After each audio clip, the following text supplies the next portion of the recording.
Bismillahirrahmanirrahim. Assalamualaikum warahmatullahi wabarakatuh.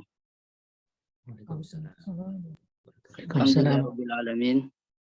Wassalatu wassalamu ala Rasulillah wa ala alihi wa ashabihi wa man tabi'ahum bi ihsanin ila yaumiddin, amma ba'd.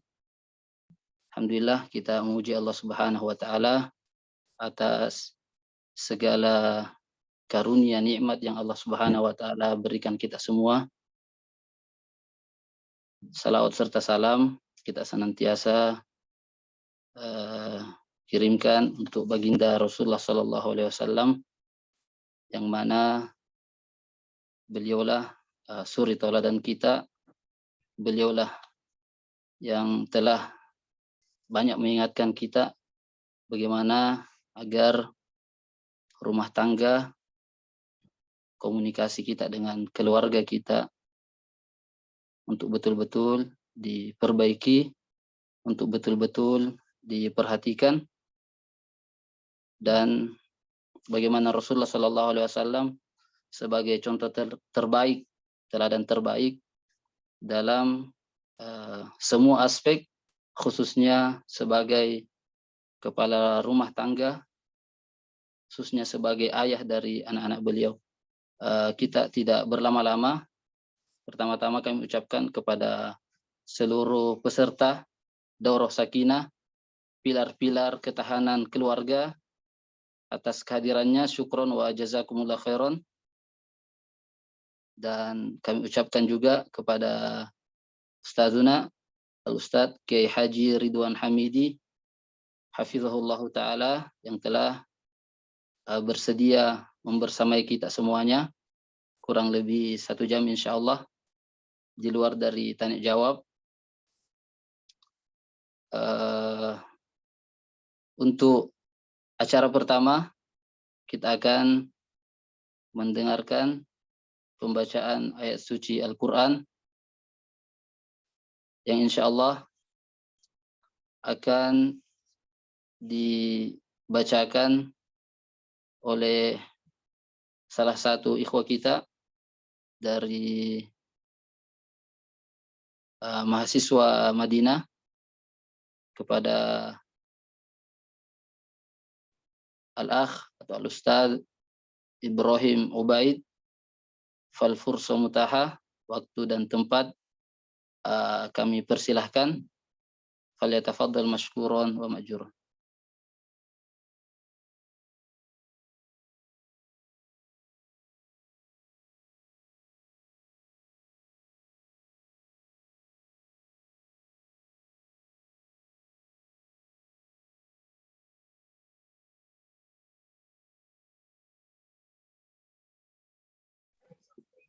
Ustadz Ibrahim bersama kita. Oh, Mas, tum di kendaraan. Barakallahu fikum, Ustadz. Fadhol, Ustadz. A'udzu billahi minasy syaithanir rajim. Bismillahirrahmanirrahim. Ya ayyuhalladzina amanu lakum an tarithun nisaa karha wa la ta'dhuluhunna litadhhabu bi ba'di ma tumuhunna illa ya'tina bi fahishatin mubayyinah wa 'ashiruhunna bil ma'ruf فإن كرهتموهن فعسى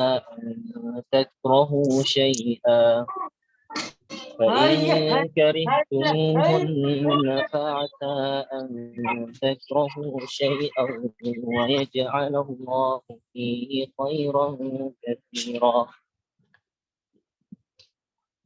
وإن أردتم استبدال زوج مكان زوج وآتيتم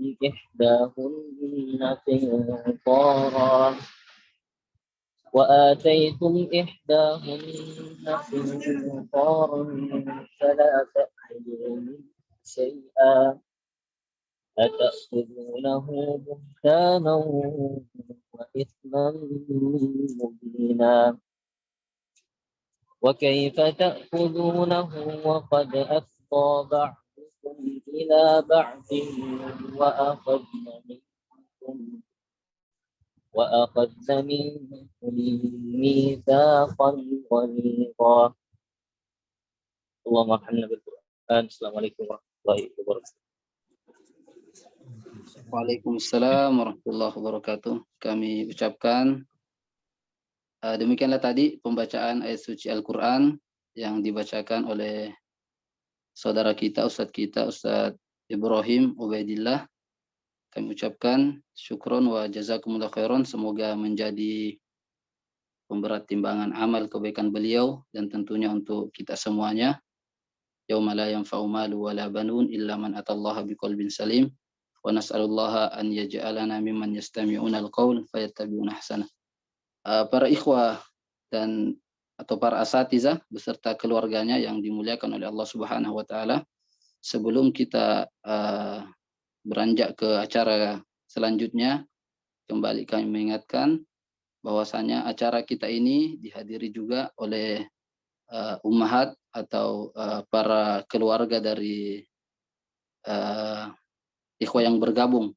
Jadi kepada ikhwah yang belum mengundang keluarganya atau mengingatkan keluarganya, khususnya yang ada di Indo, agar segera dikabari dan dikirimkan linknya untuk bergabung bersama kita.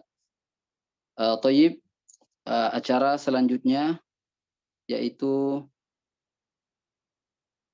sambutan Ketua DPLN Wahda Islamiyah Arab Saudi kepada Al-Ustadz Usama Maming. Fal fursa mutaha falyatafaddal mashkuran wa ma'juran. Waktu dan tempat dipersilahkan.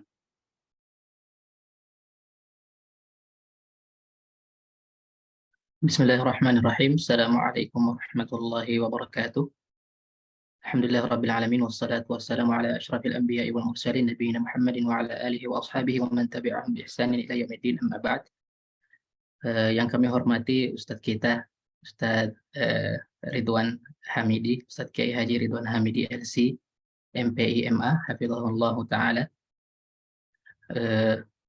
Beliau dahulu melihat saya lari-lari di lorong Ngadi Winatan, Ustaz ya, di Jogja. Dan alhamdulillah begitulah perputaran waktu. Ketika saya masih lari-lari dulu, alhamdulillah sekarang sekian puluh tahun kemudian sudah memiliki dua anak. Yang kami hormati juga para asatizah panitia. Sepertinya tadi koriknya didadak ya, kalau tidak salah. Iya. Jadi alhamdulillah ada juga Ustadz Ubaidullah bisa didadak ya. Yang kami hormati juga para peserta Daurah Sakinah dengan tema pilar-pilar ketahanan keluarga. Sebelumnya kami ingin sedikit memberikan informasi mengenai urgensi dan esensi dari tema ini. Kalau ketika panitia menawarkan judul ini, pilar-pilar ketahanan keluarga, saya tidak protes karena memang judulnya sangat bagus. Ditambah dengan kondisi kita di mana seorang penuntut ilmu ya, yang notabene mayoritas itu akan diuji dengan sesuatu yang berhubungan dengan kekurangan dari hal duniawi, yang dimana menurut sebagian orang itu, menurut sebagian kacamata orang ini adalah sebab dari sebuah keluarga yang tidak berketahanan ya, di antara salah satunya. Ya, kalau kita lihat temanya para asatidzah sekalian, itu pilar-pilar ketahanan. Jadi bagaimana kita menjadi keluarga yang berketahanan, bukan hanya keluarga yang bertahan ya. Kalau keluarga yang sudah ingin cerai tapi tidak jadi cerai karena memikirkan anak-anaknya ya, itu adalah keluarga yang bertahan.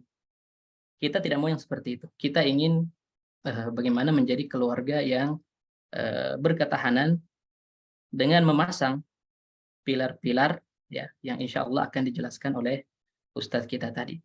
Ya, jangan juga kita sebagai penuntut ilmu ya karena mengetahui hak-hak kita sebagai suami ya kita mengedepankan hak-hak dari kewajiban sedikit-sedikit ya marah dengan istri ya kalau gitu kita pisah ya kita talak ya itu adalah reaksi-reaksi yang tidak masuk akal ya karena kenapa para ikhwas sekalian apa yang membedakan kita dengan hewan akal ya kita diberikan akal untuk menunda reaksi kalau seandainya kita hanya melakukan kegiatan kita dengan sekedar reaksi saja maka insting hewan itu masih lebih bagus daripada kita. Karena hewan instingnya memang sesuai dengan kondisi hidup mereka. Beda dengan kita, ya. Banyak kita hidup ya di mana faktor luar sana sini datang mendatangi kita, sehingga kita tidak bisa hanya sekedar mengendalikan reaksi dan insting. Olehnya kita diberi akal untuk menunda reaksi tersebut, memilih pilihan yang tepat guna untuk maslahat kita sebagai individu, masyarakat, ya, keluarga dan sebagainya. Olehnya kalau dalam ilmu mantik ya, kalau untuk pelajari ilmu mantik filsafat itu terjemahan dari al-insan itu apa? Hayawan natik ya, hayawan natik. Jadi terminologi dari manusia ini adalah hewan yang berpikir ya, makhluk hidup yang berpikir. Dan ini adalah pengertian eksistensial ya, yang merupakan tanda dari eksistensi kita. Kita dinamakan manusia karena kita berpikir. Olehnya ya, kita sebagai laki-laki yang diberi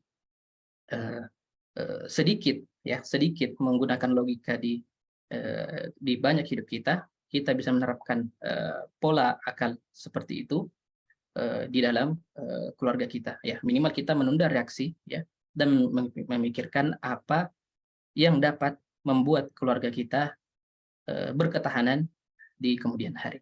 Ya, mungkin hanya ini yang dapat kami sampaikan para asatizah sekalian. Jazakumullah khairan. Assalamualaikum warahmatullahi wabarakatuh.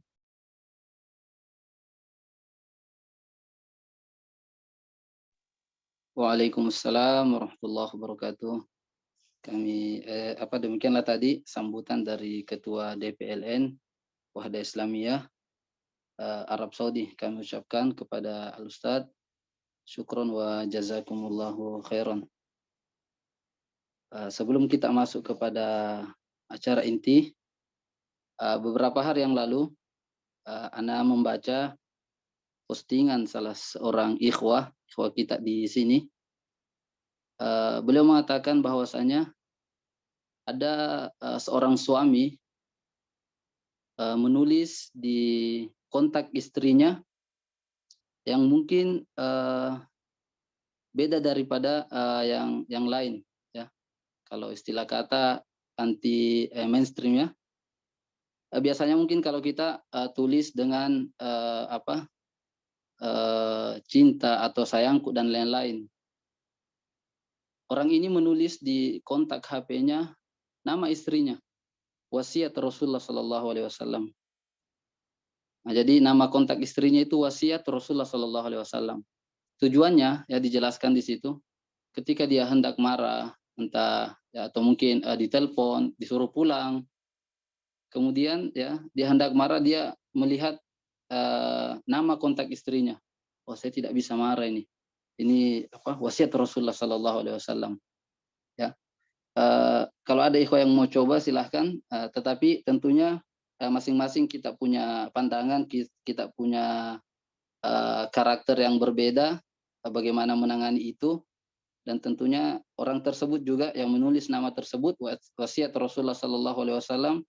Ya, diantara tujuannya bagaimana dia menjadi suami yang bertanggung jawab, ya, agar pilar-pilar ketahanan keluarga pada rumah tangganya betul-betul ya terjaga ya sesuai dengan yang diinginkan Allah dan Rasulnya ya, bukan yang diinginkan mertuanya. Kita tidak berlama-lama, insya Allah tema kita pilar-pilar ketahanan keluarga, kurang lebih ya 1 jam akan dibahas ya semoga bisa tuntas oleh Ustadz kita yang semua kita sudah kenal beliau, yang mana beliau juga merupakan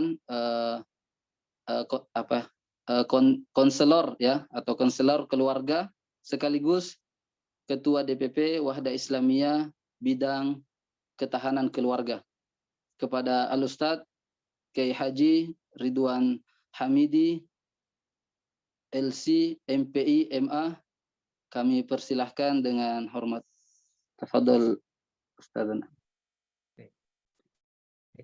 Assalamualaikum warahmatullahi wabarakatuh. Waalaikumsalam warahmatullahi wabarakatuh.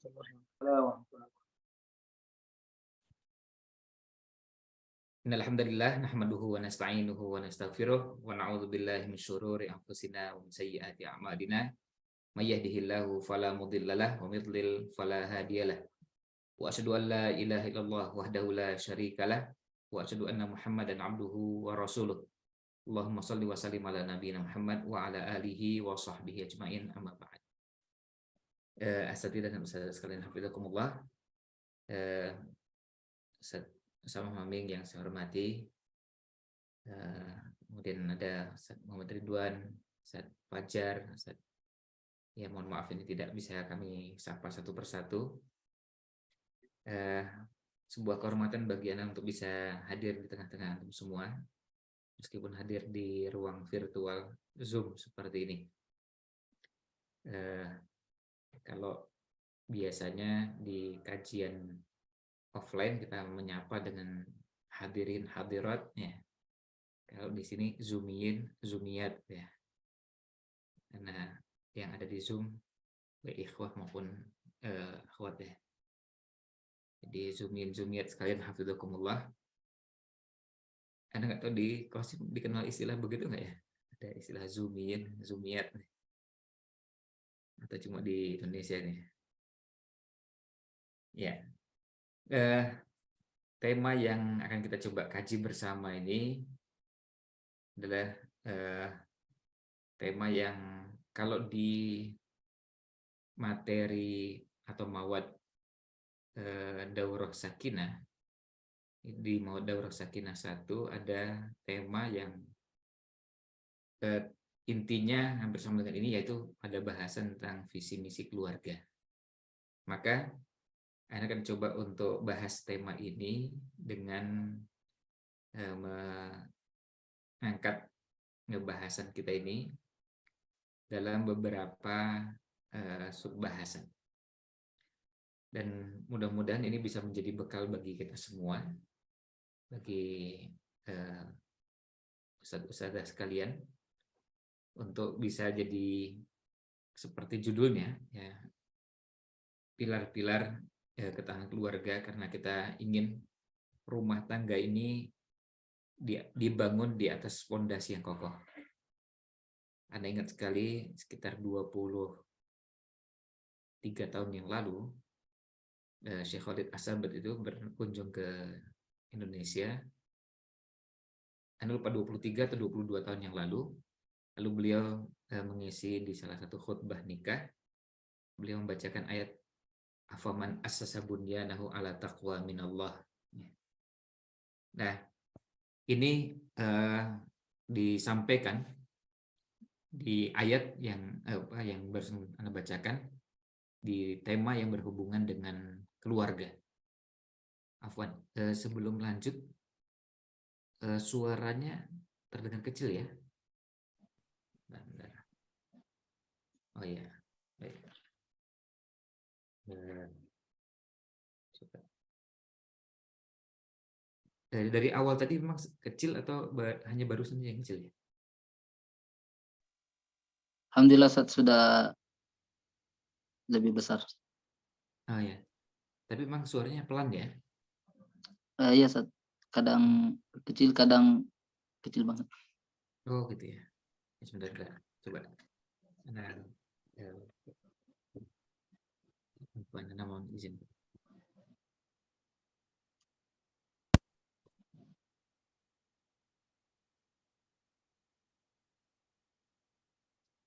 Cek tes. Kalau sekarang suaranya lebih jelas sekarang apa yang tadi? Kalau jelas dari awal jelas Ustaz, cuman volumenya kurang Ustaz. Oh gitu. Ya Kalau sekarang sudah Ustaz. Alhamdulillah. oh iya. Kalau ini lebih jelas apa yang sebelumnya tadi? Ini lebih jelas Ustaz. Oh iya. Tapi masih suaranya pelan ya? Eh, Kalau Ana alhamdulillah jelas Ustaz. Oh gitu ya. Kedengaran Yang jelas. lain? Oh iya, baik. Oh, semakin kecil nih. Ini kolom chat ada yang oh ya. Mudah-mudahan ya. Kalau memang nanti kurang jelas nggak apa-apa, silakan nanti ditulis di kolom chat atau ditulis di WA ya. Ya, baik. Baik, Ana lanjutkan ya.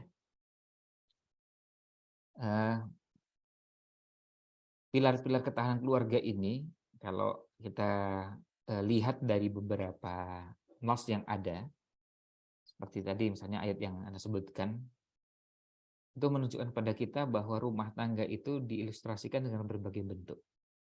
Ada yang menggambarkan seperti sebuah bangunan yang kokoh. Kalau bangunan yang kokoh berarti kita menyiapkan perangkat-perangkatnya. Kita menyiapkan pondasinya, kita menyiapkan tiangnya, dinding sampai dengan atap. Nah, tapi juga bangunan yang kokoh tidak mengabaikan keindahan. Oleh karena itu, rumah tangga kita ini kita ilustrasikan kira-kira seperti bangunan.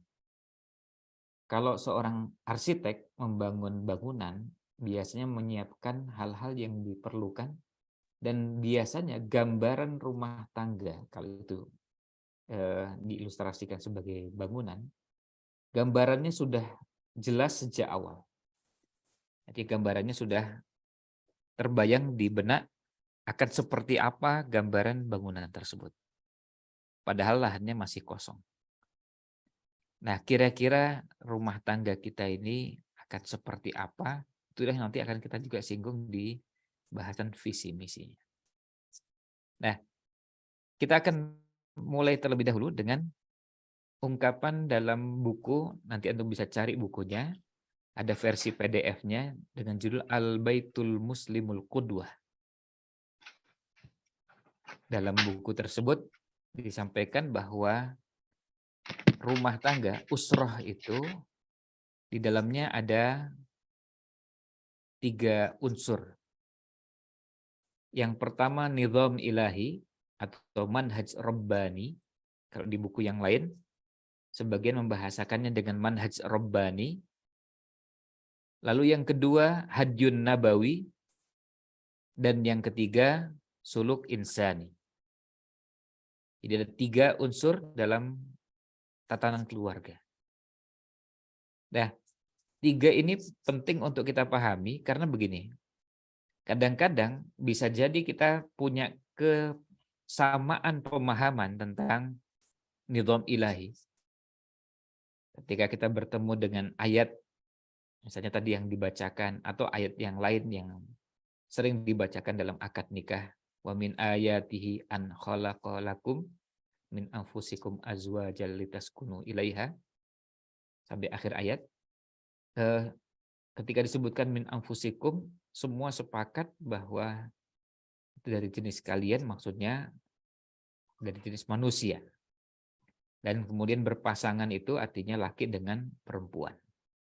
Tidak ada istilah berpasangan itu artinya laki dengan laki atau perempuan dengan perempuan. Itu nizam ilahi. Atau manhaj rabbani. Sehingga sebuah kesesatan atau penyimpangan kalau sampai rumah tangga itu aktivitasnya dibangun di atas fondasi pernikahannya diizinkan atau dianggap benar laki dengan laki atau perempuan dengan perempuan.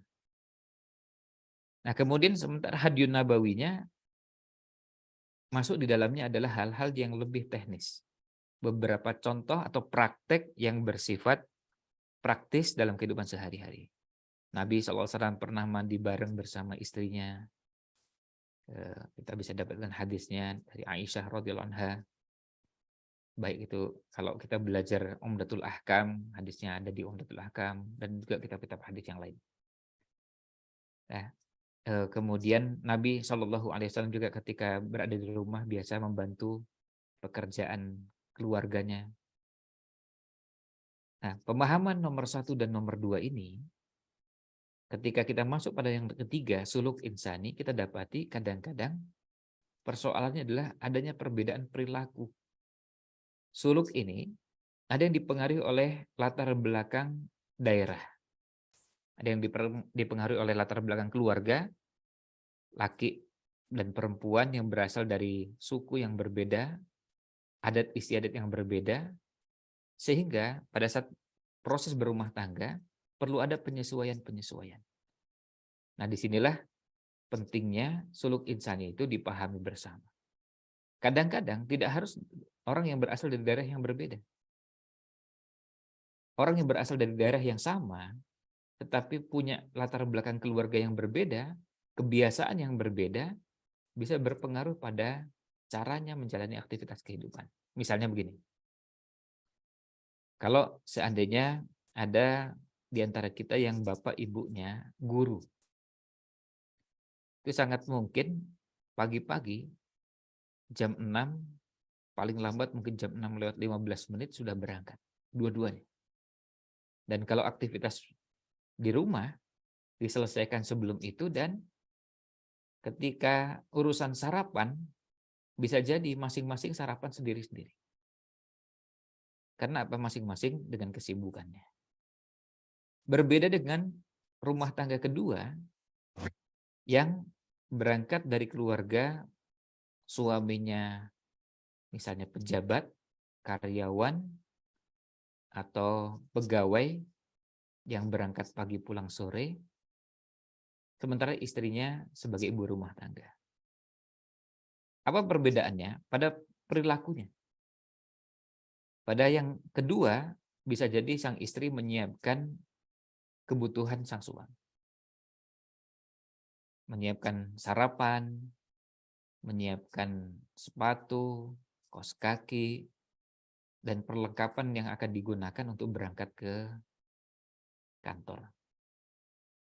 Nah, ketika muncul anak dari dua keluarga yang berbeda ini, meskipun daerahnya sama, nah, maka nanti akan muncul perbedaan kebiasaan. Ada suluk insan yang berbeda. Ya. Ada sebut ini contoh sederhana untuk bisa memahami bagaimana suluk insani itu bisa berangkat dari latar belakang yang berbeda meskipun berangkat dari keluarga yang sama, daerahnya. Sama-sama berasal dari, misalnya sama-sama dari Jogja, sama-sama dari Makassar, sama-sama dari Sumatera, Kalimantan. Tapi ada kebiasaan yang berbeda di rumah tangga. Yang jadi masalah adalah ketika terjadi pernikahan, kemudian masing-masing punya kebiasaan dan tidak dikomunikasikan. Maka itu sebabnya kenapa dalam rumah tangga disarankan bagi yang berumah tangga, terutama di 2 tahun pertama pernikahan, untuk melakukan proses ta'aruf dengan baik. Bentuk ta'aruf yang baik itu diantaranya adalah pada 2 tahun pertama kenali hal-hal seperti ini. Kenali kebiasaan, istri mengenali kebiasaan suami. Suami juga mengenali kebiasaan istri. Sehingga kita berharap itu sudah selesai di 2 tahun pertama. 2 tahun pertama pernikahan. Jadi sudah bukan cuma baru kenalan pada beberapa tahun kemudian, tapi 2 tahun pertama sudah kenal. Istri tahu suami punya kebiasaan suka pedas. Berkebalikan dengan istri. Istri tahu suami punya kebiasaan tidak tertib meletakkan barang-barang miliknya. Kalau di rumah tangga di kita bicara tentu rumah tangga di Indonesia, kita biasa dapati ada suami yang kalau pulang dari tempat kerjanya, entah dari kantor atau yang lainnya, sudah terbiasa tidak tertib meletakkan barang. Begitu datang ke rumah, melepaskan sepatu di depan, kemudian melepaskan kaos kaki di ruang tamu. Kemudian masuk ke ruang tengah sambil melepaskan jaket. Setelah itu meletakkan kunci di ruang tengah. Lalu meletakkan tas di tempat yang lain. Lalu melepas baju di kamar. Kemudian melepas macam-macam yang diletakkan. Yang jadi masalah adalah barang-barang itu akhirnya berceceran dan berserakan di beberapa tempat. Ketika ini dibiarkan, kadang-kadang yang menjadi pemicu kemarahan adalah ketika keesokan harinya hendak berangkat, lalu tanya di mana kuncinya. Padahal yang meletakkan kuncinya suami. Suami meletakkan kunci di mana kemarin? Ya, tergantung. Ada yang punya kebiasaan meletakkan di satu tempat. Nah ini. Ada yang punya kebiasaan tidak ada tempat khusus. Akhirnya apa? Setiap hari salah satu pekerjaan yang merepotkan adalah cari tempat kunci. Atau cari kunci di mana berada. Pas mau berangkat tanya, kuncinya di mana? Nah yang jadi masalah adalah kadang suami merasa bahwa harusnya istri paham dong. Masa nggak ngerti? Nah, bahasa-bahasa seperti ini sering menjadi pemicu konflik dalam rumah tangga. Yaitu apa? Kalimat, harusnya ngerti dong. Harusnya paham. Masa gini juga nggak paham? Padahal ini tidak pernah dikomunikasikan. Nah, bisa jadi di 2 tahun pertama pun tidak diupayakan ta'aruf dengan proses yang lebih mendalam. Ada kebiasaan makan, kebiasaan berpakaian, kebiasaan yang begitu banyak. Yang ini berhubungan dengan suluk insan. Seperti layaknya manusia. Artinya mulai dari bangun sampai tidur lagi. Ada kebiasaan makan, kebiasaan berpakaian, kebiasaan mandi, kebiasaan-kebiasaan yang itu daftarnya panjangnya luar biasa. Nah, ketika kita bicara rumah tangga, kita perlu memahami hal-hal seperti ini. Nah, bagi kita, keluarga itu kita nilai sebagai sebuah ibadah, ada kebahagiaan di dalamnya, tapi jangan lupa ada perjuangan, ada tadhiyah, ada pengorbanan yang akan kita jalani dalam kehidupan rumah tangga. Nah, kita melihatnya bahwa kehidupan rumah tangga itu tugasnya sepanjang zaman, sepanjang masa.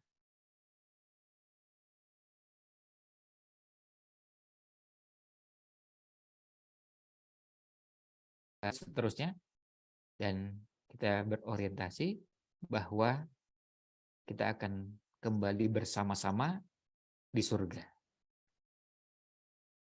Kita akan bersama-sama di surga, maka kita perlu punya visi misi dalam kehidupan rumah tangga. Kita sering mendengar istilah SMS. SMS itu ya sekeluarga masuk surga. Maka apa yang dilakukan?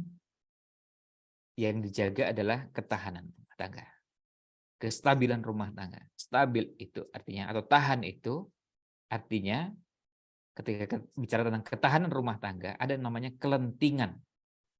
Ketika kena benturan, ujian, cobaan, tantangan, apapun bentuknya, masih tetap bisa kembali seperti semula. Seperti layaknya yang diistilahkan dalam teori fisika namanya kelentingan.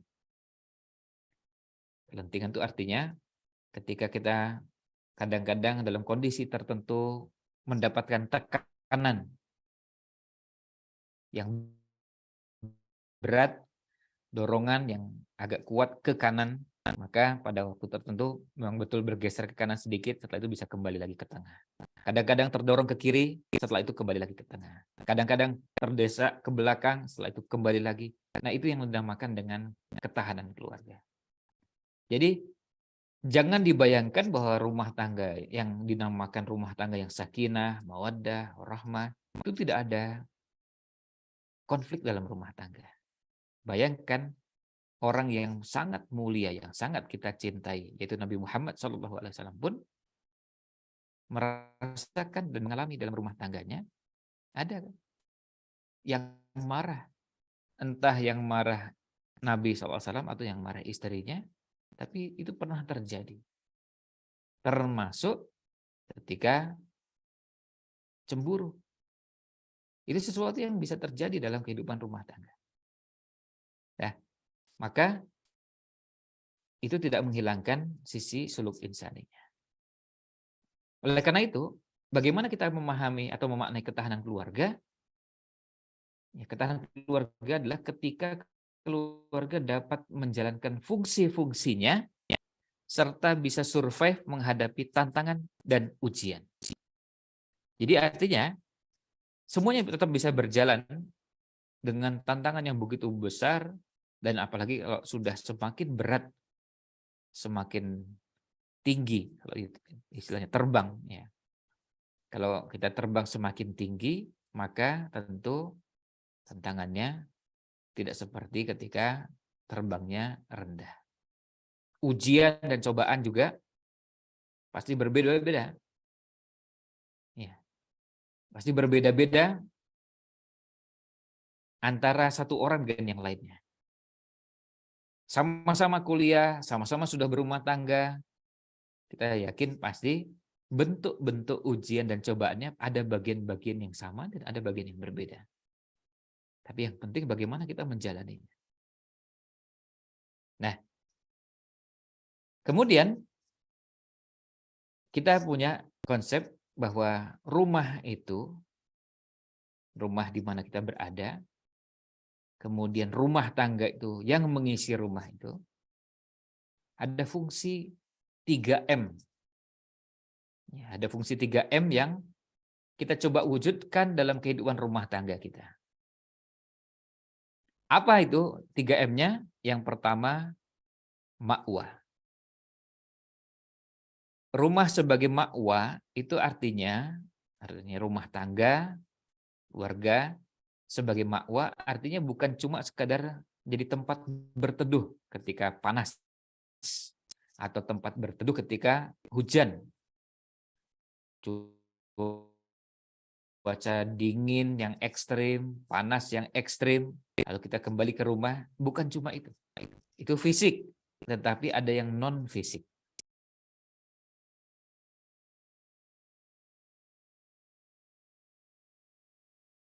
Ketika kita pulang ke rumah, kebahagiaan, ada ketenangan yang diistilahkan tadi di ayat yang kita sebutkan, sakinah.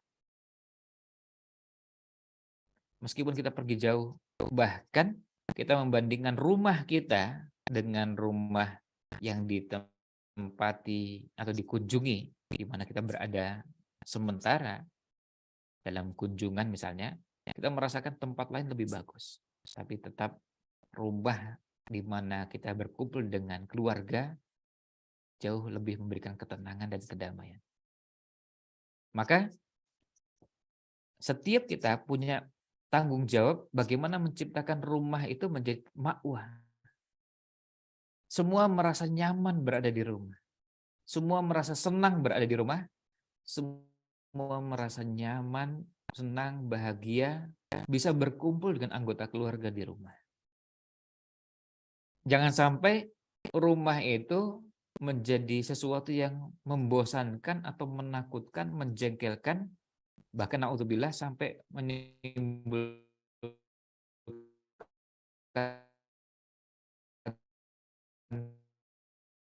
trauma pada anggota keluarga. Apa? Karena kalau di rumah bertemu dengan orang tua yang tidak menggembirakan. Bisa jadi komunikasi orang tua yang tidak menyenangkan, komunikasi ayah atau ibu yang tidak menyenangkan, atau bisa juga disebabkan karena suasana yang dilakukan atau dibentuk di rumah tidak menggembirakan bagi anak. Sehingga kita bisa dapati anak yang bosan di rumah. Pada waktu-waktu tertentu, iya, itu lumrah. Sesekali kita keluar rumah. Tapi kalau sampai anak merasa bahwa sebetulnya rumah ini tempat yang menyeramkan, menakutkan, atau atau membosankan sehingga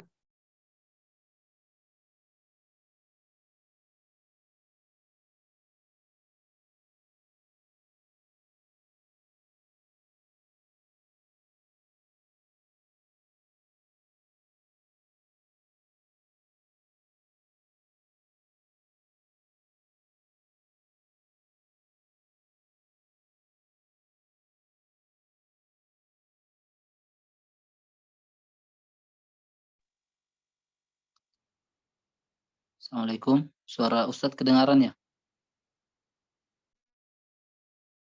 Tidak kedengaran.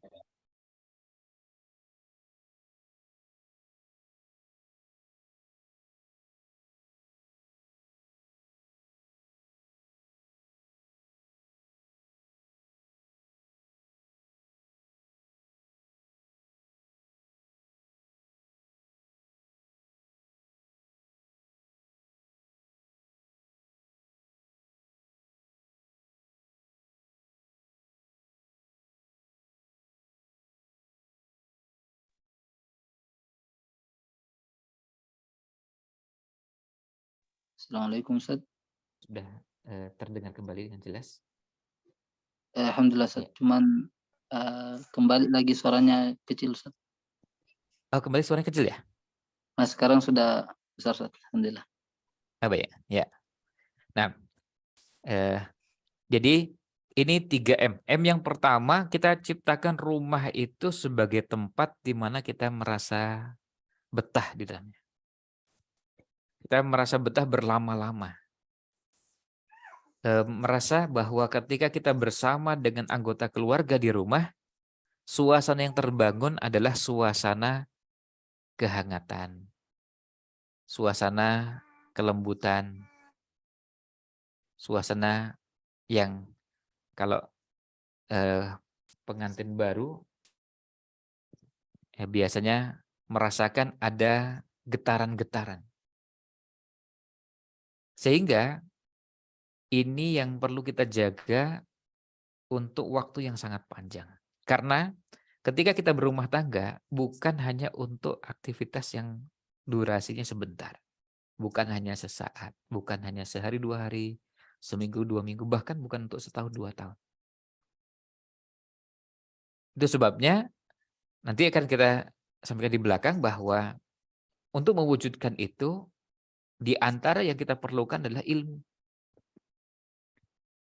Tentu ilmu yang dimaksud bukan hanya sebatas pada ilmu A, lalu mengabaikan ilmu B dan C. Ada banyak ilmu yang perlu kita pelajari untuk bisa supaya rumah tangga ini bisa terjaga dengan baik. Ini M yang pertama, ma'wah. Kita dapati semasa pandemi kemarin, ada penelitian di beberapa tempat bahwa anak-anak yang berada di rumah malah justru merasakan stres. Ya, justru merasakan stres di rumah ketika bersama keluarga. Ini kan aneh. Jadi justru kita merasa aneh ketika anak merasa stres dengan keberadaannya di rumah bersama abinya dan uminya. Seharusnya dia merasakan bahagia. Atau juga sama ketika suami dengan istri berdua, kalau itu kebetulan belum punya anak, malah justru merasa tidak betah berlama-lama di rumah. Harusnya justru merasa betah berlama-lama. Kalau sampai itu terjadi, berarti M yang pertama ini belum berhasil diwujudkan dengan baik. Nah, bagaimana menciptakan suasana itu? Ada komitmen yang perlu dibangun bersama antara suami dengan istri. Ayo, rumah kita jadikan makwah. Berapa banyak rumah yang kecil, bahkan kualitas bangunannya tidak bagus secara fisik, tapi penghuninya merasa betah di dalamnya. Sebaliknya ada rumah yang mewah, rumah yang megah, tapi penghuninya tidak merasa betah berlama-lama dalamnya. Persoalannya bukan bangunan fisiknya. Kadang-kadang merasa tidak betah karena bersama orang-orang yang tidak menyenangkan. Ya, berarti ada persoalan antara suami dengan istri. Yang kedua, madrasah. Rumah menjadi tempat belajar.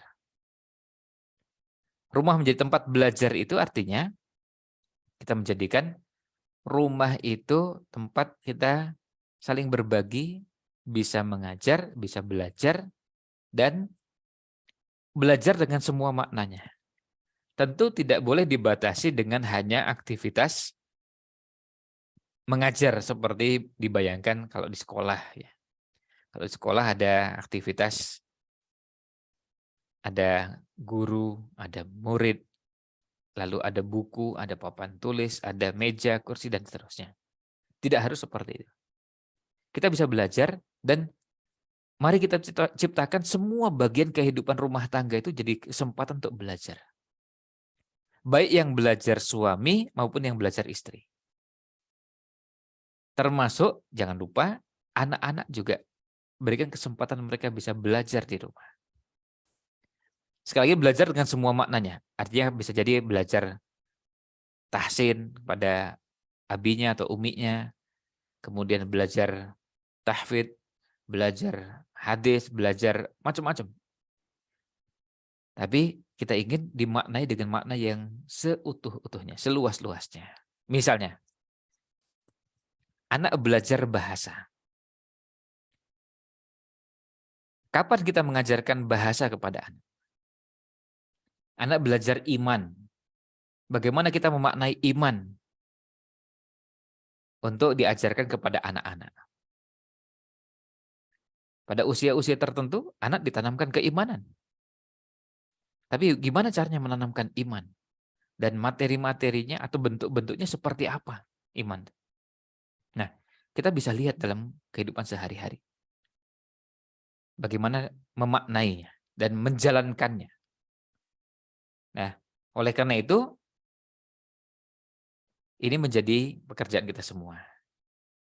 Sebagai contoh misalnya tadi, kalau kita bicara tentang iman, kan kita menjabarkan hadis su'abul iman, bukan cuma arkanul iman, tapi hadis-hadis tentang su'abul iman, misalnya yang ditulis oleh Imam Baihaqi atau beberapa imam yang lain, kita jalankan dalam kehidupan rumah tangga. Anak-anak dibiasakan dengan kebersihan. Ayo bersih-bersih. Itu mengajarkan keimanan. Sehingga anak tertanam dalam dirinya bahwa menjaga kebersihan itu bagian dari iman. Kemudian melakukan aktivitas yang kedua, ketiga, dan seterusnya. Masuk untuk urusan kamar mandi saja, kita berurusan dengan bahasan-bahasan keimanan. Bahasan-bahasan dalam agama kita ini. Ada yang berhubungan dengan keyakinan, ada yang berhubungan dengan fikihnya, ada yang berhubungan dengan adab-adabnya. Pada usia tertentu, anak ditanamkan dan dikenalkan bahwa dalam kehidupan kita sebagai seorang muslim, tidak ada ruang seseorang itu menjadi sekuler. Agama kita bawa kemana-mana sampai kita masuk kamar mandi pun, tuntunan agama kita bawa. Maka kita akan membawa agama kemanapun. Berbeda dengan yang berpemahaman sekuler, yang mengatakan jangan bawa-bawa agama mau ke politik, ke ekonomi, ke pendidikan, dan yang lainnya. Bagi kita, itu tidak mungkin. Itu mustahil untuk kita lakukan. Karena apa? Karena tidak mungkin kita melepaskan agama dari kehidupan kita. Nah, itu madrasah. Yang ketiga, markas. Rumah yang kita tempati menjadi tempat-tempat pembinaan. Tempat-tempat pengkaderan. Tempat untuk menempa diri. Tempat untuk anak-anak juga berkesempatan mendapatkan pelajaran-pelajaran dan nilai-nilai yang mungkin tidak didapatkan di tempat lain. Maka beberapa nilai-nilai itu kita tanamkan, termasuk beberapa keterampilan diajarkan. Keterampilan yang mencakup semua yang bisa kita ajarkan kepada anak. Di bahasan-bahasan yang paling sederhana, paling tidak kita ajarkan seperti yang misalnya disampaikan oleh Imam Ibnul Jauzi. dalam bukunya Tanbihun Naimil Ghumr ala Mawasimil Umr. Beliau menyebutkan bahwa pada usia anak-anak di usia balita atau sesudah itu punya kewajiban orang tua untuk mengajarkan sholat, mengajarkan toharoh, sholat, lalu mengajarkan Quran, mengenalkan kepada mereka bagaimana menghafal Quran, mengajarkan hadis, mengajarkan beberapa syariat yang memungkinkan diajarkan kepada mereka. Tentu kalau nyari kitab Ibnul Jauzi ini bisa dicari di beberapa web, karena ada versi PDF-nya, ada yang Anda lihat ada 2 cetakan ya, versi PDF-nya. Tanbihun Naimil Ghumr ala Mawasimil Umr. Ya. Nah, makna ketahanan keluarga tadi disebutkan survive. Survive itu apa? Ketika bicara tentang ketahanan keluarga berarti tidak bubar. Na'udzubillah sampai kemudian berpisah. Sampai kemudian tidak melanjutkan lagi perjalanan kehidupan rumah tangga. Tadi kita sampaikan bahwa tidak ada rumah tangga itu yang sejak awal pernikahan sampai tahun ke-10 atau tahun ke-20 lalu tidak pernah ada cekcok, tidak pernah bertengkar, tidak pernah, itu enggak ada ceritanya. Semua pasti pernah mengalami itu. Hanya bedanya setelah selesai, setelah bertengkar ya sudah, kembali lagi. Ya, biasa aja. Artinya kadang suami yang bertengkar, kadang istri yang bertengkar, kadang suami yang marah atau istri yang marah, tapi setelah itu ya sudah, akur lagi, selesai. Nah, kemudian tidak saling benci, menyakiti dan menyalahkan yang berkelanjutan. Kalau sempat benci, kemudian setelah itu akur lagi. Sudah selesai. Nah, kemudian saling introspeksi. Kemudian yang ketiga, tidak saling membiarkan. Lalu cuek biar istrinya mau melakukan apapun nggak peduli. Na'udzubillah kalau itu sampai pada hal-hal yang diharamkan, nanti masuk dalam yang kita kenal dengan istilah dayus. Nah, membiarkan sampai pada hal-hal yang itu menjadi kemaslahatan yang harusnya dilakukan oleh pasangan. Maka ini yang kita jaga. Dan ujian dan tantangan ketahanan keluarga itu bisa dalam beberapa bentuk. Di antaranya hilangnya kehangatan komunikasi dan kebersamaan. Dulu kalau ngobrol itu suami ngobrol dengan istri atau masing-masing ya menyebut dengan caranya sendiri-sendiri seperti yang tadi disinggung. Lalu kemudian ada kehangatan komunikasi. Ketika ngobrol itu ada apa istilahnya? Ada ser-sernya gitu. Ada getaran-getaran yang menunjukkan ada kehangatan. Ketika itu sudah mulai memupus dan hilang, berarti kita harus benahi kembali. Karena dasarnya itu adalah kasih sayang dan saling menghargai. Maka kita perlu rawat dan kita jaga. Kemudian yang kedua, emosi yang tak terkendali. Maka ada yang namanya materi yang berkaitan dengan pengendalian emosi. Kemudian yang ketiga ada masalah anak-anak. Dan yang keempat adalah masalah keuangan dan fasilitas. Yang kelima ada masalah poligami dan pornografi. Dan yang keenam ada hilangnya penghargaan pada suami. Ini contoh bentuk-bentuknya. Dan tentu tidak bermaksud membatasi. Karena bisa jadi ada bentuk-bentuk yang lain. Ya, ada bentuk-bentuk yang lain yang lebih dari itu.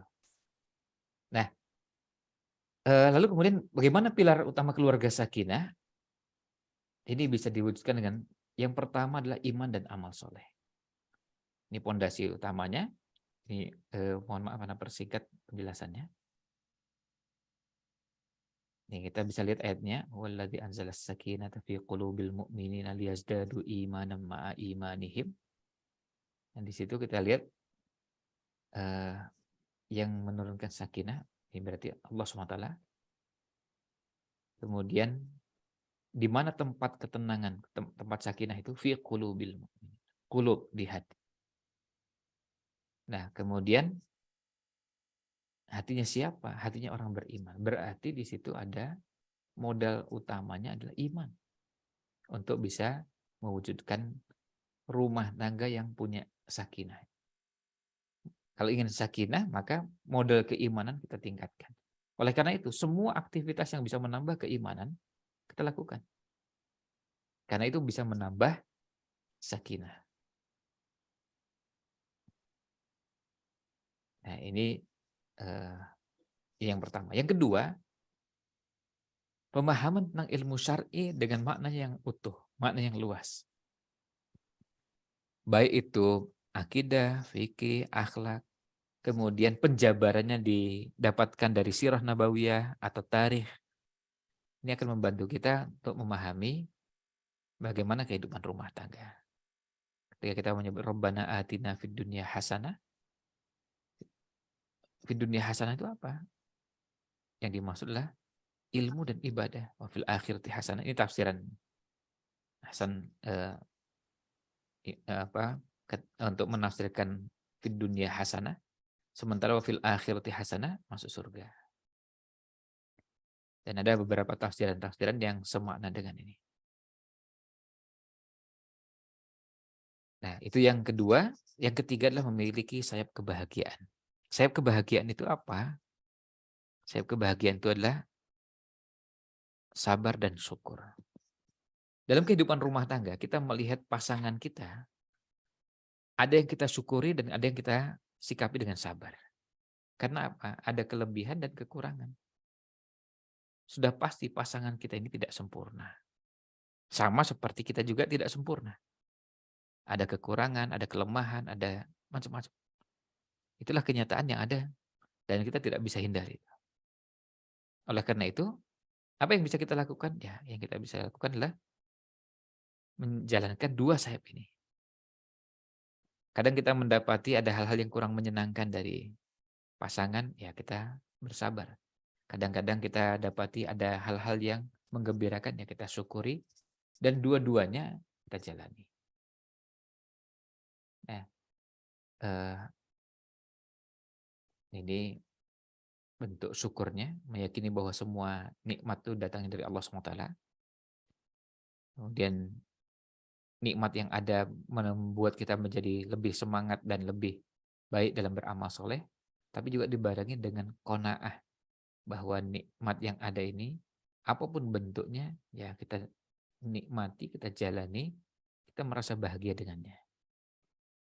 Nah, sabar diwujudkan dengan tidak sering mengeluh. Ya, kalau suami melihat istri dengan kekurangannya, sama juga istri melihat suami dengan kekurangannya. Kemudian ridho menerima yang ada, tetap taat sekalipun dalam kondisi yang sulit. Kita ingat bagaimana kisahnya Nabi Ibrahim dengan Ismail alaihi wassalam ketika Nabi Ibrahim datang ke tempat Nabi Ismail, tapi yang ditemui hanya istrinya, dan kemudian ada keluhan yang disampaikan. Tapi pada kesempatan yang kedua ketika ganti istrinya, lalu kemudian yang muncul adalah sikap dan semangat untuk menjalani kehidupan dan rasa syukur. Padahal kondisinya sama-sama sulit. Tapi yang satu mengeluh, yang satu bersabar. Kemudian juga hindari suudzon, berprasangka buruk. Nah, ini bagian dari bentuk sabar. Nah, sabar tentu tidak dimaknai dengan pasif, malas, atau tidak berusaha. Ya, tentu tidak seperti itu. Ya, jadi itu tadi iman dan amal soleh, kemudian ilmu syar'i, dan yang ketiga memiliki sayap kebahagiaan. Ini bahasan terakhirnya adalah kunci ketahanan keluarga. Nah, visi misi keluarga Muslim ini. Kalau visi itu kita bicara tentang sesuatu yang akan kita lihat ke depan dan kita mau apa ke depannya. Dan kalau visi itu, kalau kita bicara keluarga, kira-kira keluarga kita ini kita inginkan seperti apa. Maka Ana titip pesan pada antum-antunna semua, kalau ada waktu-waktu senggang di rumah, Coba biasakan ngobrol-ngobrol. Ngobrol tentang banyak hal dalam kehidupan rumah tangga. Misalnya ngobrol, nanti kira-kira kita merencanakan nanti kalau anak-anak sudah besar, kita mau punya program apa. Terus kita mau punya program, nanti kita akan coba tunjukkan di sini ada beberapa contohnya. Jadi kita bicara visi itu artinya sebuah kondisi keluarga yang diharapkan dapat dicapai di masa yang akan datang. Dan manfaatnya sebagai pemandu supaya orientasinya tidak berubah. Kita ini kadang-kadang menyebut gimana kita ingin anak-anak kita soleh, tapi dalam prakteknya kita tidak menjalankan aktivitas menuju lahirnya anak yang soleh. Nah, ketika ada konflik rumah tangga, nah ini visi ini sebagai hakimnya, sebagai pemutusnya, dan usahakan rumah tangga kita fokus pada cita-cita yang diwujudkan. Jangan disibukkan dengan hal-hal yang lain. Maka keluarga akan lebih teratur dan disiplin karena punya visi. Kita ini mau kemana? Sama seperti misalnya begini, Anda mau berangkat dari Jakarta mau ke Jogja. Ya fokus saja ke Jogja. Sesekali di jalan lihat kanan, lihat kiri biasa aja. Tapi tidak membuat beralih arah lalu jadi belok kanan dan akhirnya nggak nyampe. Dan ini semua adalah wasilah untuk mewujudkan keluarga sukses. Nah, dampak tidak punya visi akan kehilangan arah, kemudian mengalir saja mengikuti kemana arah menghendaki. Akhirnya apa? Muncul rumah tangga yang terombang-ambing. Karena tidak punya visi. Nah, suami istri harus punya visi yang sama dan ini disepakati di awal pernikahan. Ketika sudah ada akad, ya sudah, ayo kita komitmen bersama. Di mana prosesnya? Jadi yang sampaikan paling lambat 2 tahun. Semuanya dibicarakan, semuanya didiskusikan. Ya tentu suasananya bisa lebih santai, mendiskusikannya dimanapun, sambil makan, ngobrol, kemudian sambil apa saja yang ada di rumah bisa dibicarakan untuk kita menyamakan visi. Nah, dan perlu dirawat serta dipelihara, kemudian dikomunikasikan untuk menjaga komitmen. Mengingatkan kembali, kita punya komitmen dengan komitmen tertentu. Nah, itu yang kita ingin wujudkan. Nah, visi utamanya dari ayat yang ada tadi, ya ada orientasi yang bersifat duniawi dan ukhrawi. Ya Rabbana atina fid dunya hasanah wa fil akhirati hasanah wa qina adzabannar. Nah, bagaimana memaknai di sukses di dunia, sukses di akhirat. Nah, itu kira-kira gambarannya tentang beberapa hal yang berhubungan pilar-pilar ketahanan keluarga dan visi misi. Kalau selebihnya ini ada sedikit beberapa penjabaran, ada yang sifatnya agak teknis dan ini beberapa ayat yang bisa dijadikan dalil. Mohon maaf ini karena waktunya. Tapi yang terakhir sekali ayat yang sering kita baca ini, Rabbana hab lana min azwajina wa dzurriyyatina qurrata a'yun waj'alna lil muttaqina imama. Sekali coba kita renungkan, kita ini mau apa nih? Bisa ada unsur akidah, ibadah, akhlak, ada komitmen, mewujudkan itu semua. Nah, kalau misi apa? Misi itu mencerminkan bagaimana visi dapat dicapai. Atau tindakan untuk mewujudkan visi tersebut. Gimana? Contohnya misalnya, kan kita semua punya komitmen untuk masuk dalam Islam secara kafah.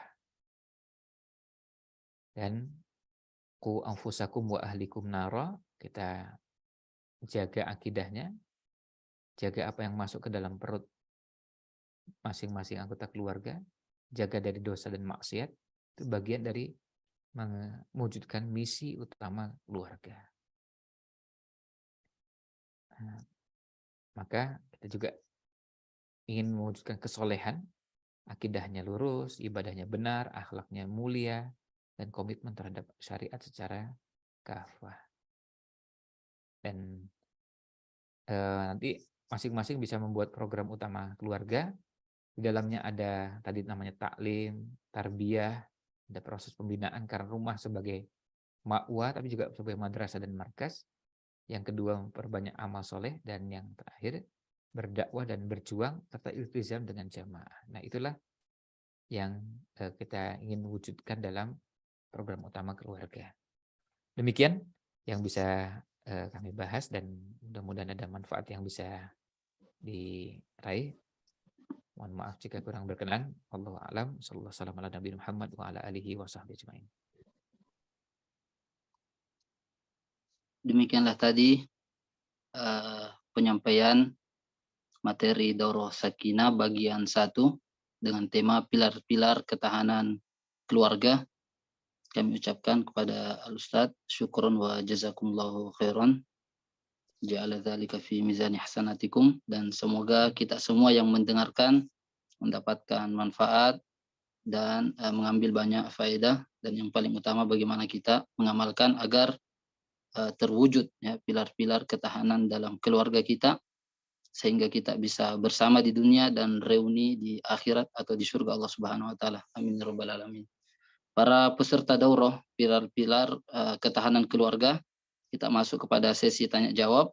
Jadi untuk penanya langsung disampaikan poinnya,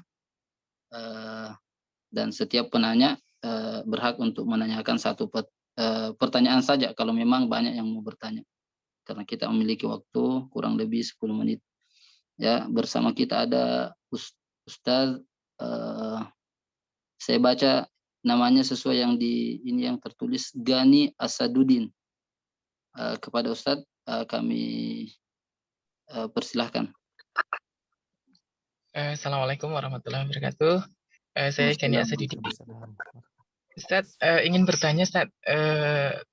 Pertama untuk bagaimana membuat anak-anak ini betah di rumah, terutama untuk mengajarkan mereka supaya bisa belajar gitu, Ustaz. Karena mungkin anak-anak ini karena di rumah itu banyak larangan, misalkan tidak boleh nonton internet, mereka main ke tempat kawannya, tapi kita nggak tahu yang ditonton di tempat kawannya itu apa gitu, Ustaz. Dan bagaimana membuat mereka supaya betah di rumah, karena kalau di rumah kadang kita kan sibuk kampus ya, Ustaz. Mungkin di rumah bosen gitu, Ustaz. Di rumah internet juga nggak boleh terus menerus, sehingga anak ini main gitu, Ustaz. Mungkin ada solusi, Ustaz, mungkin saran-sarannya, Ustaz. Jazakumullah khairan, Ustaz. Syukron Ustaz Gani Asaduddin. Langsung kami serahkan ke Ustaz untuk bisa dijawab, Ustaz. Ustaz. Baik. Nah, ya, jazakallahu atas pertanyaannya. Untuk anak-anak ini memang begini, anak-anak yang ada di hadapan kita ini tentu dengan usia yang bermacam-macam, terutama anak kalau di usia beda antara usia baduta ya. Baduta itu di bawah 2 tahun ya. Kalau balita bawah 5 tahun ya. Kalau anak jelita jelang 50 tahun ya. Ya, ini istilah-istilahnya. Dikenal di kalangan beberapa pegiat rumah tangga ada. Nah, kalau anak itu di usia belum sekolah, tentu berbeda dengan kalau usianya sudah sekolah ya. Ketika kita membiasakan anak ingin betah di rumah, pertama usahakan bangun komitmen suami dengan istri. Ayo kita ciptakan suasana itu di rumah, sehingga mereka merasakan bahwa keberadaan di rumah itu bukan sesuatu yang menakutkan, sesuatu yang menjengkelkan, membosankan. Ini kalau sudah terbangun komitmen, maka yang kedua, suami dan istri sama-sama bekerja sama. Ya. Bekerja sama untuk mendidik anak. Dan kita akan merasakan bahwa mendidik anak itu bukan pekerjaan yang mudah, tapi bukan pekerjaan yang mustahil dikerjakan. Maka bisa dengan seperti tadi misalnya membatasi penggunaan internet dan penggunaan handphone. Ada banyak cara yang bisa dilakukan. Di antaranya adalah membangun komitmen. Silahkan buka atau bisa gunakan handphonenya, tetapi ya, atau menggunakan laptop, menggunakan komputer, tetapi dibatasi waktunya, dibatasi gunaannya untuk kepentingan tertentu. Nah, kadang-kadang kita akhirnya harus berdamai dengan perangkat-perangkat tadi dengan cara yang kira-kira membuat mereka bisa merasa bahwa mereka bisa tetap menggunakannya tapi dengan bertanggung jawab. Kalau kenyataannya seperti yang tadi disampaikan, kalau kita pikir bisa jadi lebih baik yang anak-anak menggunakannya di rumah dan dalam pemantauan kita daripada di tempat lain. Bahkan sama-sama di rumah menggunakan handphone dengan menggunakan laptop bisa jadi lebih baik menggunakan laptop atau komputer. Karena apa? Yang dibuka itu bisa kita lihat. Sementara kalau di HP bisa jadi kita nggak bisa memantau.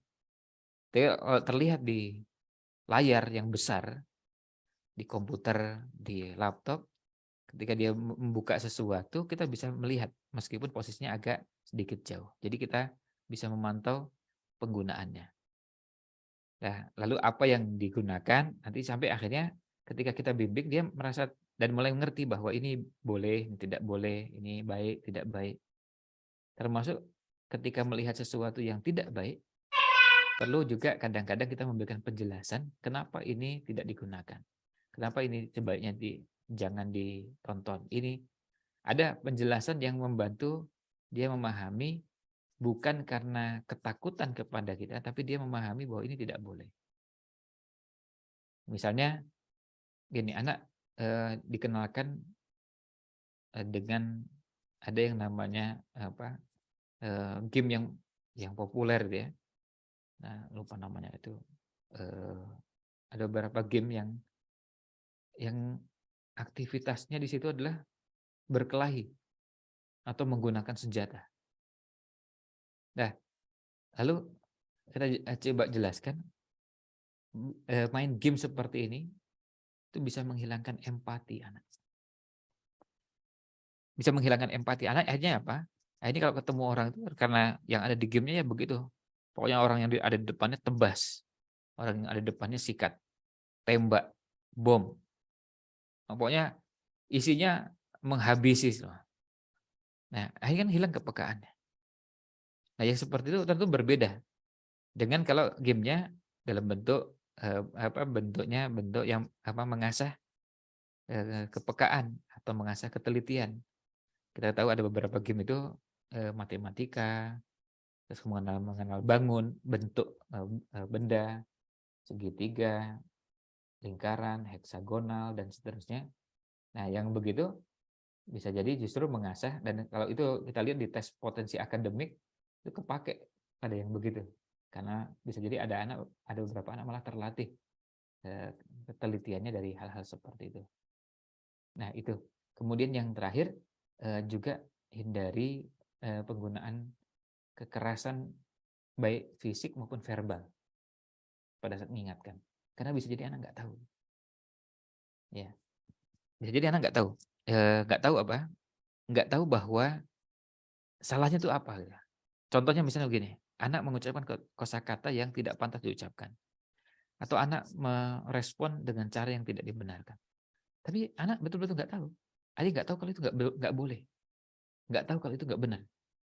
Karena memang kita belum mengajarkan. Maka anak tidak layak untuk dimarahi. Maka hindari kekerasan, baik dalam bentuk kekerasan fisik maupun kekerasan verbal. Kekerasan verbal itu apa? Kekerasan verbal itu ini pernah dilakukan riset di beberapa sekolah. Apa kata-kata yang paling menyakitkan anak yang pernah diucapkan oleh orang tuanya, dan ini ternyata menyakitkan, dia tulis katanya, saya dibilang goblok, saya dibilang bego, saya dibilang bodoh, saya dibilang maaf, ya afwan ya, anak sebutkan katanya karena itu di penelitian dan ditulis oleh anak-anak, saya dibilang anjing, saya dibilang, itu beberapa kosakata yang anak itu dengan jujurnya mengutarakan apa yang pernah dialaminya. Dan naudzubillah, kalau itu sampai menimbulkan luka pengasuhan. Luka pengasuhan itu artinya menimbulkan luka yang mendalam dan akhirnya terekam dalam memori jangka panjang dan anak ingat dengan kekerasan tersebut. Yang kita khawatir itu menimbulkan trauma di masa ketika mereka tumbuh dewasa. Kalau kita bicara pengasuhan itu ada dua istilah yang kadang disebutkan oleh beberapa pegiat di pendidikan keluarga. Yang pertama ada namanya luka pengasuhan, yang kedua namanya hutang pengasuhan. Kalau tadi misalnya kata Imam Ibnu Jauzi, kita ini harusnya ngajari anak sholat, ngajari anak Quran, tapi kita nggak ngajari, berarti kan kita hutang. Harusnya ngajari malah tidak ngajari. Kalau luka pengasuhan itu yang barusan kita ceritakan. Begitu? Wallahu a'lam.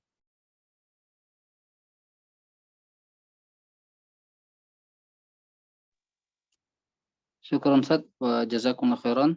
Insyaallah luar biasa jawabannya Ustaz. Ini satu penanya lagi Ustaz, dan insyaallah ini penanya terakhir kepada Al-Ustaz Abu Hanifah Syahrul Badrin. Waktu dan tempat dipersilakan. Langsung saja mungkin Ustaz pertanyaannya. Untuk kan yang mungkin jauh dari keluarga dalam beda negara, beda Ustaz, bagaimana kita sebagai seorang bapak ini mendidik anak yang notabene sekarang tidak bersama dengan kita?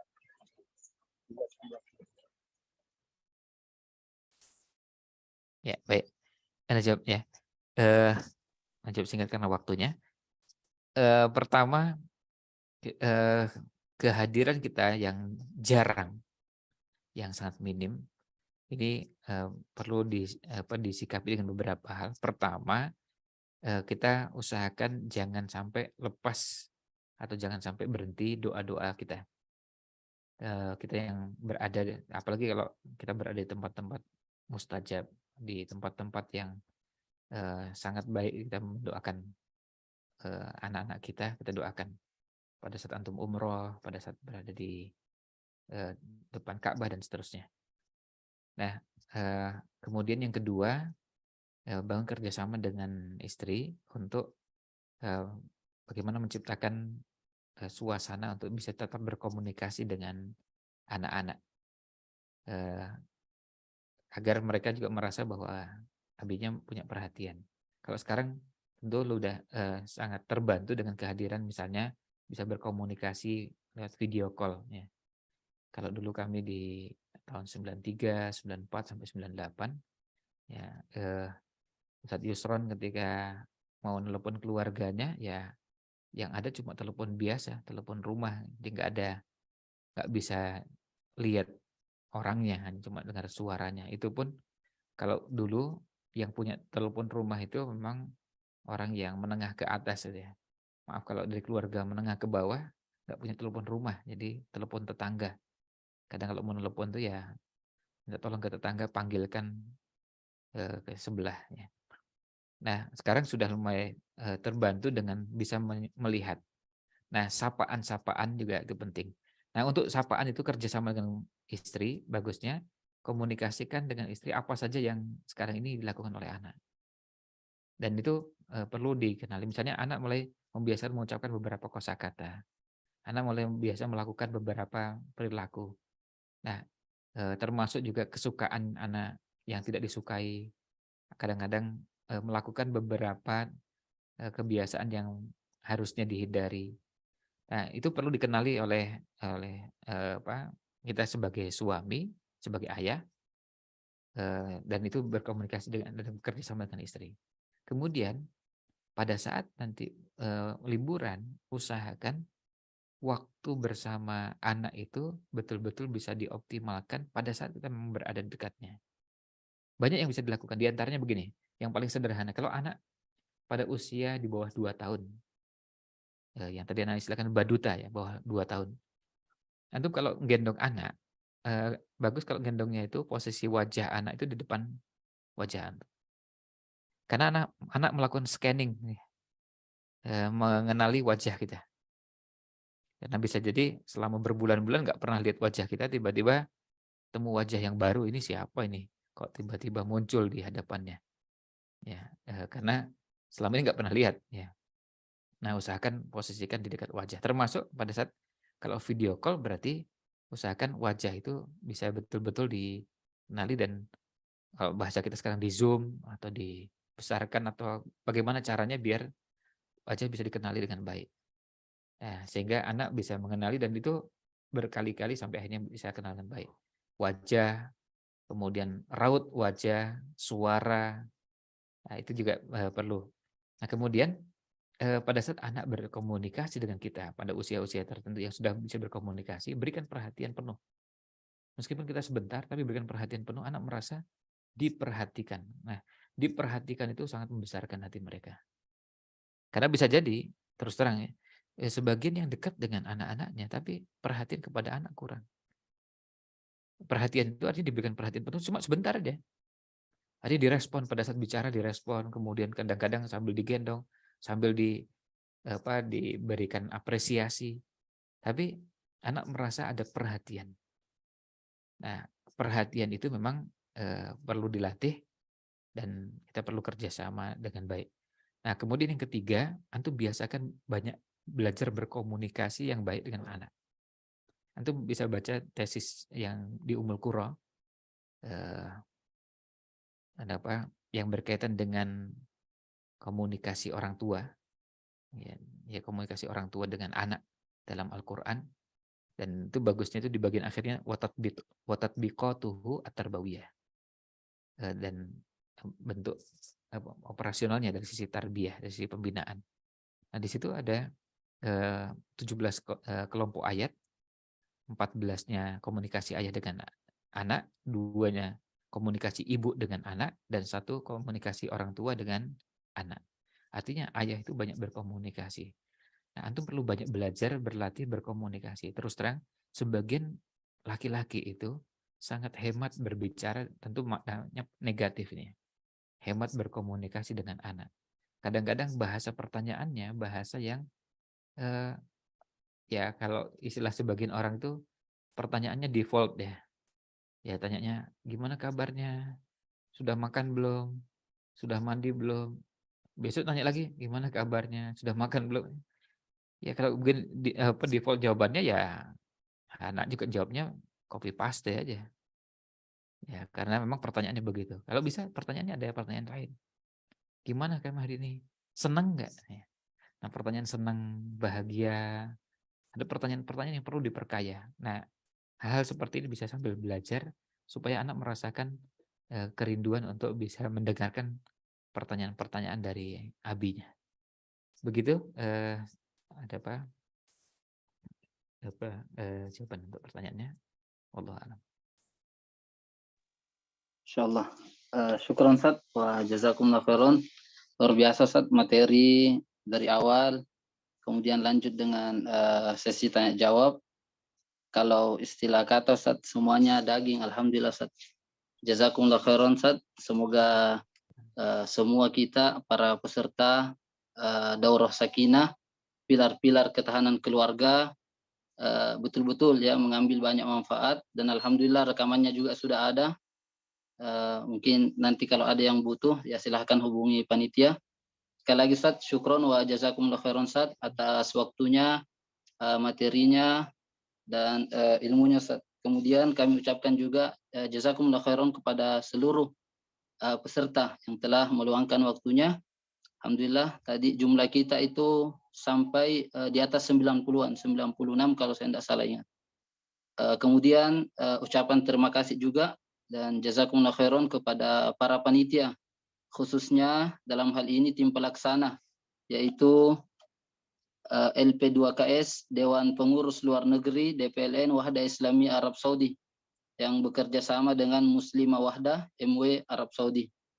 Tentu di awal acara sampai akhir acara, kami dari panitia merasa memiliki banyak kekurangan, kesalahan, dan kepada al-ikhwah dan para peserta kami meminta maaf, dan kepada Allah Subhanahu wa taala kita banyak-banyak beristighfar. Syukron wa jazakumullah khairan. Semoga di acara yang kedua nanti Daurah Sakinah bagian kedua kita lebih semangat dan lebih banyak mengambil manfaat, dan peserta juga semakin banyak. Kami tutup selaku MC dengan doa kafaratul majelis. Subhanakallahumma bihamdik asyhadu an la ilaha illa anta astaghfiruka wa atubu ilaik. Sallallahu ala nabiyina Muhammad walhamdulillahirabbil alamin. Semoga kita semua reunian dengan keluarga kita di surga Firdaus. Amin ya rabbal alamin. Wassalamualaikum warahmatullahi wabarakatuh. Waalaikumsalam. Waalaikumsalam warahmatullahi wabarakatuh. Barakallahu fikum.